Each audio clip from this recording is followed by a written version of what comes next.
Good morning everyone. Study with Preksha 5483 में आपका स्वागत है। आज मैं आपके लिए लेकर आई हूँ साइंस का कुछ पेपर।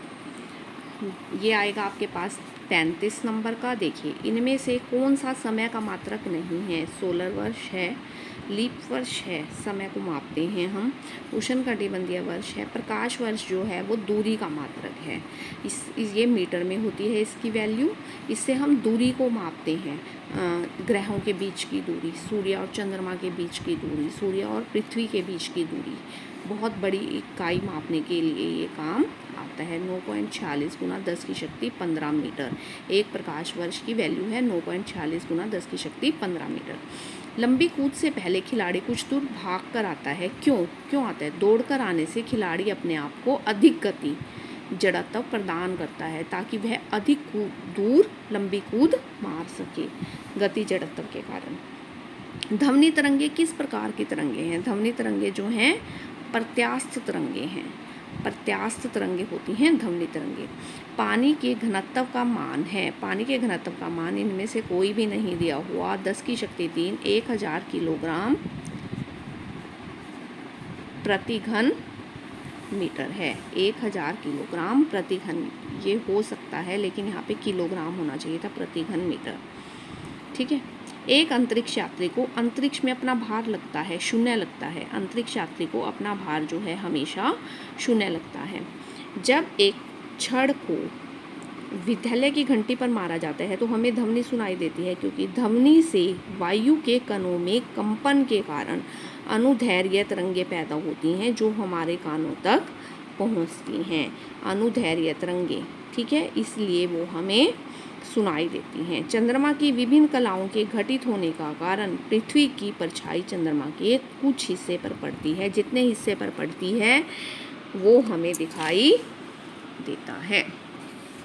इनमें से कौन सा पदार्थ विद्युत का सबसे अधिक सुचालक है? चांदी जो है वो सबसे अधिक सुचालक है, लेकिन फिर भी हम चांदी की जो है तारें इस्तेमाल नहीं करते, हम तांबे की तारें इस्तेमाल करते हैं। क्योंकि चांदी एक महंगी धातु भी है, तांबे से महंगी धातु है।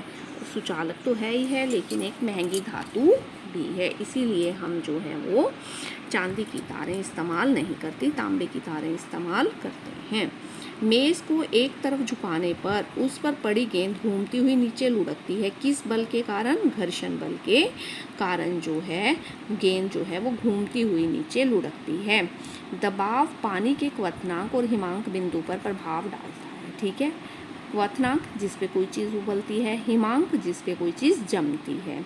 ठीक है, वैसे पानी का क्वथनांक है 100 डिग्री सेल्सियस। 100 डिग्री सेल्सियस पर पानी उबलना शुरू कर देता है। और हिमांक है 0 डिग्री सेल्सियस। 0 डिग्री सेल्सियस पर पानी जम जाता है। ग्लेशियर के नीचे अत्यधिक दबाव होने के कारण बर्फ़ किस तापमान पर पिघलना शुरू हो जाती है? 0 डिग्री सेल्सियस से कम पर भी वो पिघलती है बर्फ़। ठीक है। एक स्टेनलेस स्टील की चम्मच को चेहरे के पास रखने पर हम देखते हैं, आप सबके घर में चम्मच है, आप एक चम्मच को अपने चेहरे के पास लाकर देखेंगे। चम्मच के अंदर की तरफ, जिस तरफ से हम खाना लेते हैं, उस तरफ उल्टा प्रतिबिंब दिखाई देगा। वो अवतल दर्पण है, वो अवतल दर्पण की तरह काम करता है। इनमें से किसको घर्षण के द्वारा आवेशित नहीं किया जा सकता? ऊनी बस्तर को किया जा सकता है, फूला हुआ गुब्बारा किया जा सकता है, प्लास्टिक का स्केल किया जा सकता है, लेकिन जो तांबे की छड़ है उसे हम आवेशित नहीं कर सकते, क्योंकि तांबा जो है वो सुचालक होता है। निम्नलिखित में से किसका इलेक्ट्रॉनिक विन्यास एक अधातु का हो सकता है? ये धातु है, एक इलेक्ट्रॉन छोड़ सकती है। ये भी धातु है, 2 इलेक्ट्रॉन छोड़ सकती है। इस पे कोई बाहर में इलेक्ट्रॉन नहीं है। ये जो 7 है वो 7 इलेक्ट्रॉन नहीं छोड़ सकती, यह एक अधातु है। लकड़ी का कोयला जलते समय ज्वाला का निर्माण नहीं करता। क्यों नहीं करता? क्योंकि लकड़ी का कोयला वाष्पित नहीं होता, उससे वाष्प नहीं बनते। जबकि लकड़ी जो है वो वाष्पित होती है, इसलिए वो धुआं छोड़ती है, जलते समय ज्वाला का निर्माण करती है। लेकिन कोयला तो पहले से ही लकड़ी के कंप्रेशन से बना हुआ है, लकड़ी को दबाकर जलाकर पहले से ही बनाया गया है, तो इसलिए वो वाष्पित नहीं होता, उसमें पानी नहीं होता, वो वाष्प नहीं बनाता। आ गए हैं हम अगले क्वेश्चन पर। एलपीजी घरों में ईंधन के रूप में इस्तेमाल होती है। लिक्विड पेट्रोलियम गैस आपको पता है, लिक्विड पेट्रोलियम गैस घरों में द्रवित पेट्रोलियम गैस ईंधन के रूप में प्रयोग होती है। डीजल जो है वाहनों में आपको पता है काम आता है, मिट्टी का तेल स्टोव में, और पेट्रोल मोटर ईंधन में, मोटर मतलब कारों में। ठीक है, ये वाला इसका सही ऑप्शन बना, पहले का दूसरा, तीसरा, चौथा और पहला। एक प्लास्टिक जो ऊष्मा और विद्युत के कुचालक है, ठीक है, विद्युत स्विच और बर्तन के हैंडल बनाने में काम आती है, उसका नाम क्या है? बेकेलाइट है उसका नाम क्या है? बेकेलाइट। आप सिंपल आपसे क्वेश्चन पूछा जाता है स्विच बनाने वाली प्लास्टिक का नाम बेकेलाइट। अगला क्वेश्चन देखिए ध्यान से। H2SO4, SO4 इधर भी है, H2 इधर भी है, जिंक जो है इधर है, इधर नहीं है, तो ये क्या है? कौन सी धातु है? ये जिंक है। निम्न में से कौन सा प्राकृतिक रेशा नहीं है जो हमें प्रकृति से नहीं मिला? पटसन पेड़ से मिलती है, ऊन भेड़ से मिलती है, कपास पेड़ से मिलती है, नायलॉन जो है वो हमें प्रकृति से नहीं मिलती, हमने बनाई है। निम्नलिखित अम्लों में से कौन सा अम्ल अम्लों का राजा है? सल्फ्यूरिक अम्ल जो है वो अम्लों का राजा है, सल्फ्यूरिक अम्ल। ऊष्मीय मान किसी ईंधन की कितनी मात्रा के पूर्ण दहन से 1 किलोग्राम, अगर किसी ईंधन के 1 किलोग्राम ईंधन को जलाने से जितनी ऊष्मा मिलती है वो उसका ऊष्मीय मान कहलाता है। एक धातु के अमलगम में दूसरा तत्व कौन सा होता है? हमेशा पारा ही होता है। ठीक है, धातु के अमलगम में दूसरा जो तत्व है वो हमेशा पारा ही होता है। जल गैस निम्न में से किसका मिश्रण है? CO और हाइड्रोजन का, कार्बन मोनोऑक्साइड और हाइड्रोजन का। जल गैस कार्बन मोनोऑक्साइड और हाइड्रोजन का, जल से याद रखना कार्बन मोनोऑक्साइड और हाइड्रोजन यहाँ से आपको याद रहेगा, और कार्बन मोनोऑक्साइड CO।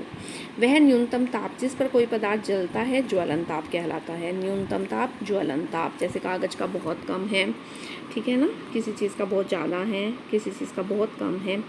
किस मादा जननांग में भ्रूण का रोपण होता है? गर्भाशय में भ्रूण का रोपण होता है। वायु में कार्बन डाइऑक्साइड की मात्रा बढ़ने से तापमान में वृद्धि होने के कारण डैश होता है हरित गृह प्रभाव, green house effect. Green house effect, carbon dioxide की मात्रा बढ़ने से कौन सा प्रभाव होता है? Green house effect. उस पुरुष हरित गृह प्रभाव, उस पुरुष हार्मोन का नाम लिखो जो गौण लैंगिक लक्षणों के लिए निर्भर है, जिम्मेदार है, वो हार्मोन है टेस्टोस्टेरोन। पुरुषों में कौन सा होता है? टेस्टोस्टेरोन। मेंढक में थायराइड द्वारा स्रावित हार्मोन थायरॉक्सिन, पहले आप ये क्वेश्चन पहले भी आ चुका है, इंपॉर्टेंट क्वेश्चन है। थायरॉक्सिन लार्वा से वयस्क बनने में सहायक है, इसके लिए उसे कौन से तत्व की आवश्यकता होती है? आयोडीन की। ये क्वेश्चन पहले भी आ चुका है, 2 पेपर्स में आ चुका है, ये तीसरे पेपर में यहाँ रिपीट होने जा रहा है, तो इस क्वेश्चन को आप ध्यान से पढ़ लीजिए। एक तो थायराइड, एक थायरॉक्सिन हार्मोन, एक आयोडीन, ठीक है, तीनों तत्व ध्यान से याद रखिएगा। रासायनिक खाद से संबंधित जो तथ्य सही नहीं है, रासायनिक खाद जो है नाइट्रोजन और फास्फोरस का भरपूर स्रोत होते हैं, परंतु पोटाशियम का नहीं होते। उसके लिए हमें जैविक खाद की आवश्यकता होती है, उसमें नाइट्रोजन और फास्फोरस तो होती है लेकिन पोटाशियम नहीं होती। किण्वन शब्द का उपयोग कौन सी क्रिया के लिए किया जा सकता है जिसके द्वारा हम चीनी को अल्कोहल में परिवर्तित कर सकते हैं? दिए गए विकल्पों में से विशेष क्षेत्रीय प्रजाति चुनें जो पंचमढ़ी में जैव मंडल आरक्षी क्षेत्र में पाई जाती है। उड़ने वाली गिलहरी, हमारे यहाँ नहीं होती, वहाँ पर होती है। पादप कोशिका जंतु कोशिका से भिन्न होती है क्योंकि इसमें कोशिका झिल्ली के चारों ओर एक अतिरिक्त परत होती है जिसे हम कहते हैं कोशिका भित्ति। जंतु कोशिका में कोशिका भित्ति नहीं होती, पादप कोशिका में कोशिका भित्ति होती है। 2 होती हैं, इसमें 1 होती है। सर्दियों के समय दिल्ली NCR के वायुमंडल में एक कोहरे की परत नज़र आती है। यह धुआं सा बना होता है, स्मोक। यह है धुएं और कोहरे से मिलकर बनती है, धुएं और कोहरे से मिलकर बनती है। आपने देखा होगा वहाँ पर वायु प्रदूषण के कारण जो है ऑड इवन में गाड़ियाँ चलाई जाती हैं। दिल्ली NCR में बहुत दिनों तक प्रदूषण के कारण, जब प्रदूषण ज़्यादा हो जाता है तो वहाँ पर NCR वाले क्षेत्र में स्मोक ज़्यादा हो जाती है, तो वहाँ पर ऑड इवन में कि ऑड वाली गाड़ीज़ 1 दिन चलेंगी, इवन वाली गाड़ीज़ 1 दिन चलेंगी, इवन नंबर वाली। मनुष्य में एड्रिनल ग्रंथि के मुख्य कार्य क्या हैं? दोनों हैं। रुधिर में नमक की मात्रा को संतुलित करना, क्रोध, चिंता और उत्तेजना की अवस्था में तनाव का संयोजन करना, दोनों होते हैं एड्रिनल हार्मोन के काम। नमक की मात्रा को संतुलित करना। एडम्स एप्पल एक सामान्य नाम है। एडम्स एप्पल क्या है?